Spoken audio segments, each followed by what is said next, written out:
The bedroom door clicked shut behind Garrett, the sound echoing in the oppressive silence. Mai Lin stood by the window, a small, still figure in a silken red dress embroidered with golden phoenixes. It was her wedding dress, a piece of her old life she'd carried across an ocean, and it felt impossibly foreign against the rough-hewn logs of the Montana ranch house. The fireplace crackled, the smell of pine smoke a thick, unfamiliar scent. Outside, the vast night was a black, star-strewn canvas, but she saw none of it through the blur of her unshed tears. Garrett Shaw, the lonely rancher who was now her husband, remained by the door. He was a broad, weathered man who had buried his first wife 3 years ago, his quiet strength a palpable force in the room. He didn't move closer, didn't speak. He simply waited, having learned that fear was a wild thing you didn't chase, but allowed to approach on its own terms. "I must tell you something," Mai Lin said, her voice a tight whisper, still facing the window. Her English was precise, learned from books, but it trembled now. Before this night. "I'm listening." "I am 20 years old," she began, her shoulders hunching. "I have never been with a man. I do not know how to be what you need." What an American wife should be. Her voice broke on the last words. The terror she felt wasn't just physical, it was the chilling fear of being a disappointment, a fragile, foreign doll in a world that demanded strength. Garrett's jaw tightened. He thought of the weeks of exchanging letters, the careful words that had bridged continents. "Turn around, Mai Lin. Please." She hesitated, then slowly turned to face him. The firelight painted one side of her face in gold, leaving the other in shadow. Tears traced silver paths down her cheeks. Her hands were clenched so tightly in front of her that her knuckles were white. She looked like a beautiful, terrified bird, poised for flight. "Please be gentle," she whispered, the words from the heart of her fear. "It's my first night." Garrett crossed the room in 3 long strides, stopping just inches from her. She had to tilt her head back to meet his gaze, a fact that seemed to emphasize her vulnerability. He saw the stories the town women had likely filled her head with, tales of duty and pain, of wives simply enduring what their husbands demanded. He was about to prove them all wrong. "Do you know why I answered your letter?" he asked quietly. Mai Lin shook her head, a single tear escaping to trace the line of her jaw. "It was what you wrote at the end. You said, 'I have been taught to be quiet and obedient, but my heart is not small. I wish for a life bigger than the one I was given, with a man who values a strong spirit more than a silent tongue.' That's when I knew." "Knew what?" she whispered. "That you were exactly what I needed." He reached up slowly, giving her ample time to pull away, and cupped her face with his large, calloused hands. "My first wife, Clara, she was as gentle as a summer breeze. I loved her with everything I had. When she died, I thought that part of my life was over. I didn't want a replacement for what I lost. I wanted someone new, someone with a quiet fire, strong enough to build a life with, not someone I had to shield from every hard wind." His thumbs brushed away her tears. "You're not a disappointment, Mai Lin.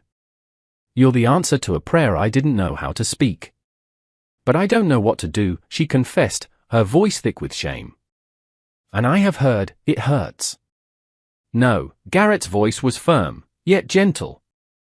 "Not with me. Not ever." He saw the question in her eyes, the one she was too afraid to ask. "I'll make it easy," he said, his voice dropping to a near vow. "You hear me?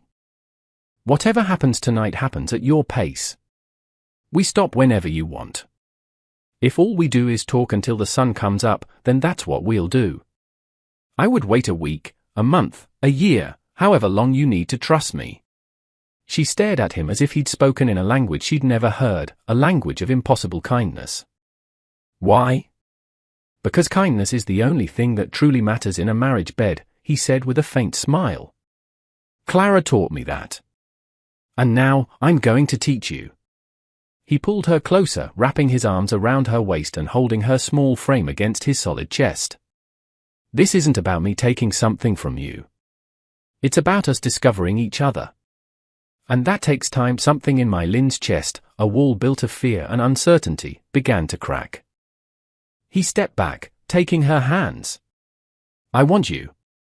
Not in spite of where you come from, but because of it. Because of the courage it took for you to come here. To me. The world may seem too big and frightening, but in this house, you are not too small. You are exactly right.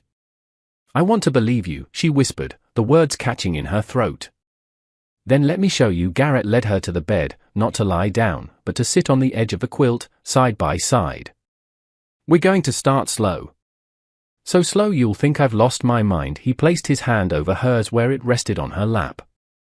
Feel my hand. Yes. That's me, promising you're safe. Right here, right now, and for the first time since she'd stepped off the train, Mylin started to believe it. He kept his hand over hers, just breathing with her, in and out, slow and steady. Gradually, her frantic heartbeat began to settle. Clara was terrified on our wedding night, too, Garrett said into the quiet. Her mother had filled her head with the same stories of pain and endurance. So I made her a promise, the same one I'm making you. We won't do anything that hurts. Because if it hurts, we're doing it wrong. Real pain isn't necessary. That's what happens when a man is selfish, or ignorant, or both. But how is it not so? Patience, he answered simply. And listening. Making sure you're truly ready before anything happens. Emma and I took 3 nights before we fully came together. 3 nights of just learning to be close, to trust. And they were the most intimate nights of my life. Tears spilled down Mylin's cheeks again, but this time they were born of relief. So tonight, Garrett proposed, we just get comfortable. Lying together, holding each other. Maybe a kiss, if you feel ready. Nothing more. Intimacy starts with trust, long before anything else. This lonely rancher, who could have demanded his rights, was instead offering her choice and safety. Okay, she whispered. I can try. Garrett stood and turned down the quilt, then removed his boots and vest, but left his shirt and trousers on. Your turn. Get comfortable. Mylin's fingers trembled as she unlaced her small, worn boots. She lay down on the bed stiffly, a rigid line of tension.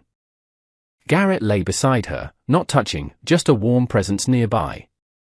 Breathe, he said softly. She exhaled with a shudder. I'm going to touch your hand, he said. Tell me if it's all right. It is. He took her hand.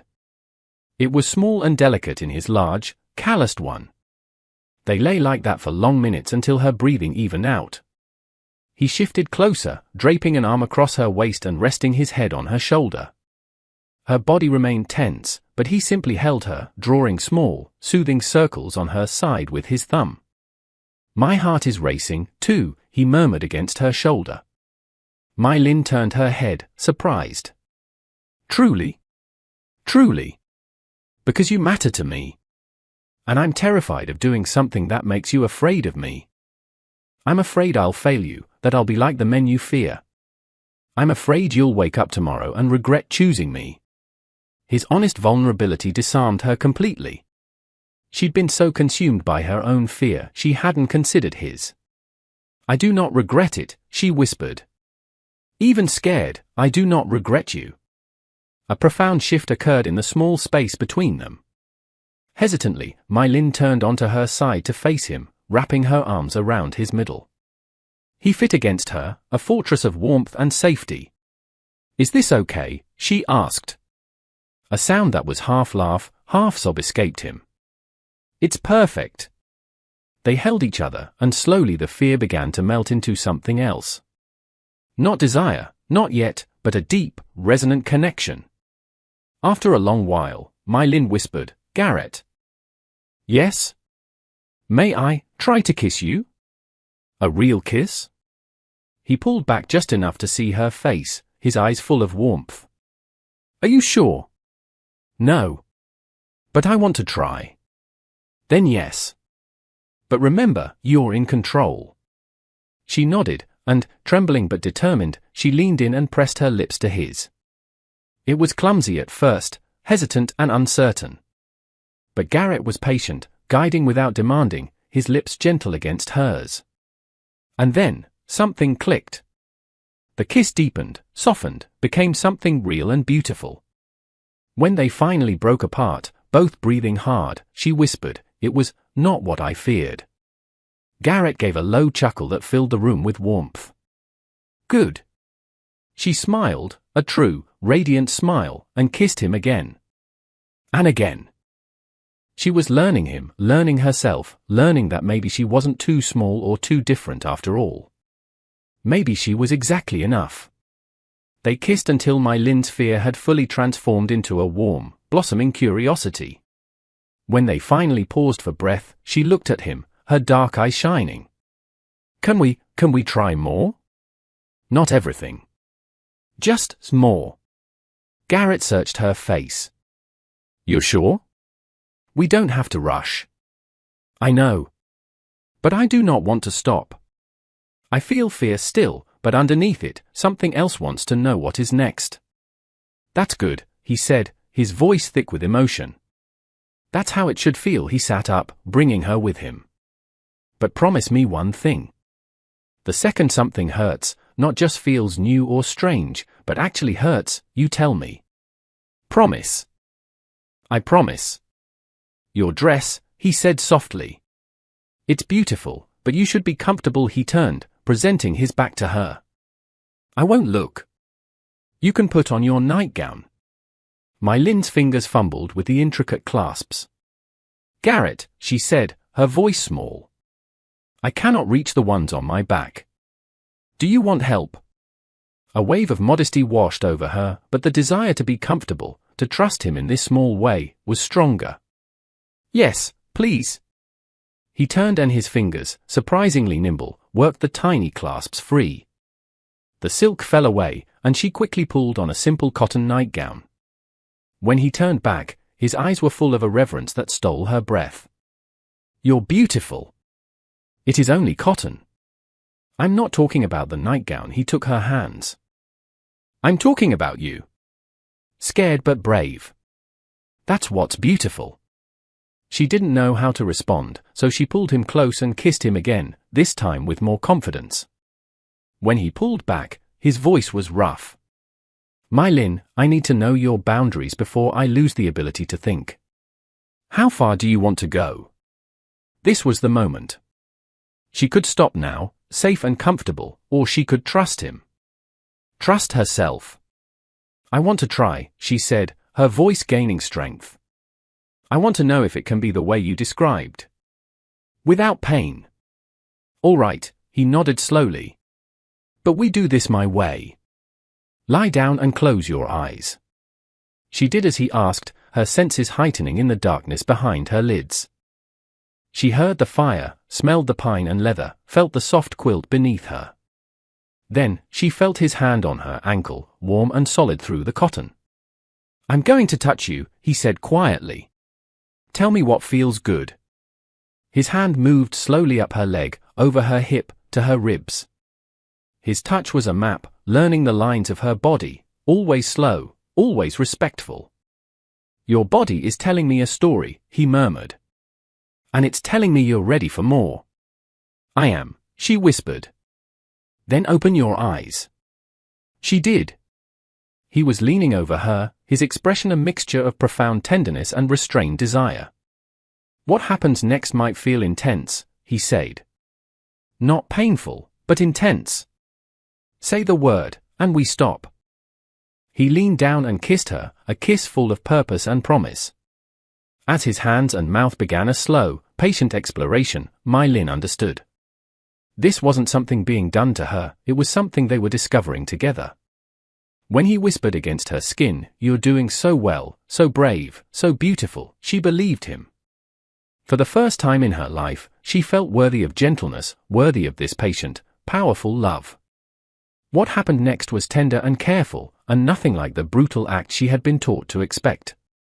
He kept his word, going so slowly, pausing whenever she tensed, murmuring encouragement until her body opened to him like a flower to the sun. There was a moment of discomfort, a stretching sensation that made her gasp, but he stopped instantly. "Breathe," he whispered. "Just breathe through it." She did, and the feeling eased, transformed.